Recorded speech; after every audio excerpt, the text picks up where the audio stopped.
Consolator optime, dulcis hospes anime, dulce refrigerio.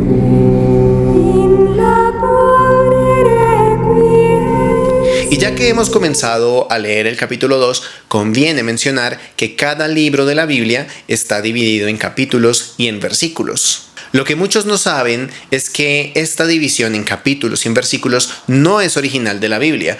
Los autores de cada libro no los dividieron de esta manera, sino que fue mucho tiempo después que se dividió de esta manera para facilitar la citación.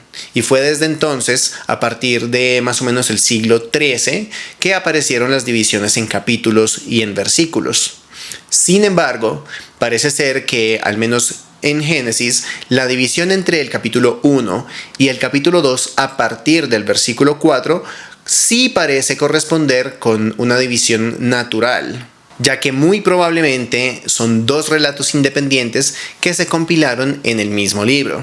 La principal razón para pensar esto es que el relato del capítulo 1 se refiere a Dios como Dios, en hebreo Elohim, por lo que se considera que pertenece a una tradición anterior al texto denominada eloísta, mientras que el capítulo 2, que vamos a leer a continuación, se refiere a Dios por su nombre propio, Yahvé, proveniente de una tradición anterior denominada yavista, que podemos ver en esta traducción, que es la traducción de la Biblia de Jerusalén. Otras traducciones evitan usar el nombre de Dios y lo traducen como Señor.